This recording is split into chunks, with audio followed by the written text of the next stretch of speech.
വാളാഞ്ചേരിയിൽ വ്യാപാരികളെ ആശങ്കയിലാഴ്ത്തി മോഷണം വർദ്ധിക്കുന്നു. നഗരത്തിലെ കടകളിലാണ് തുടർച്ചയായി മോഷണം നടക്കുന്നത്. പെരിന്തൽമണ്ണ റോഡിലെ മൊബൈൽ ഷോപ്പിൽ നിന്ന് കവർന്നത് 3 ലക്ഷം രൂപയുടെ മൊബൈൽ ഫോണുകൾ. ജനസേവ മെഡിക്കൽ സ്റ്റോറിൽ പൂട്ട് പൊളിച്ച് മോഷണ ശ്രമം നടന്നു. എല്ലാ മോഷണങ്ങൾക്കും പിന്നിൽ ഒരാൾ തന്നെയാണെന്നാണ് പോലീസ് പറയുന്നത്.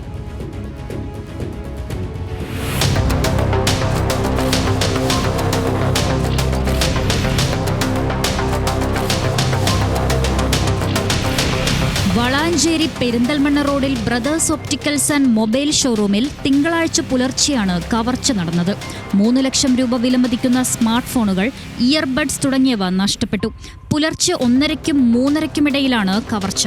ഷട്ടറിന്റെ പൂട്ട് കട്ടർ ഉപയോഗിച്ച് അറുത്തുമാറ്റിയാണ് മോഷ്ടാവ് അകത്ത് കടന്നത്. മോഷണം നടന്നതിന്റെ CCTV ദൃശ്യങ്ങൾ പുറത്തു വന്നിട്ടുണ്ട്.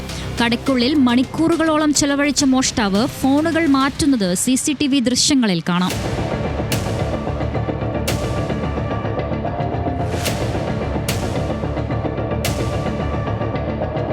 രാവിലെ വന്ന് തുറന്നപ്പോഴാണ് ഒരു ഭാഗത്തെ ഷട്ടർ ലോക്ക് കുത്തിപ്പൊളിച്ച് ഉള്ളിൽ കിട്ടിയിട്ടുണ്ട്. കൂടാതെ ഷട്ടറിന് കൂടാതെ ഗ്ലാസിൻ്റെ ഡോറുണ്ട്, അതിന് ലോക്കുണ്ട്. ആ ഗ്ലാസിൻ്റെ ഡോറ് പൊട്ടിച്ച് പുറത്തേക്കല്ല ഉള്ളിലേക്ക് ഇട്ടുക. കഴിഞ്ഞ ദിവസം വളാഞ്ചേരി പട്ടാമ്പി റോഡിൽ മെഡി ടവറിൽ പ്രവർത്തിക്കുന്ന ജനസേവ മെഡിക്കൽ സ്റ്റോറിന്റെ പൂട്ട് പൊളിച്ച് മോഷണ ശ്രമം നടന്നിരുന്നു.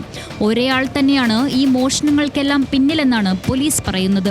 തുടർച്ചയായ മോഷണ ശ്രമങ്ങൾ വ്യാപാരികൾക്കിടയിൽ ആശങ്കയുണ്ടാക്കുന്നുണ്ട്. CCTVയിൽ പതിഞ്ഞ യുവാവിനെ തിരിച്ചറിയുന്നവർ വളാഞ്ചേരി പോലീസിൽ ബന്ധപ്പെടണമെന്നും പോലീസ് അറിയിച്ചു.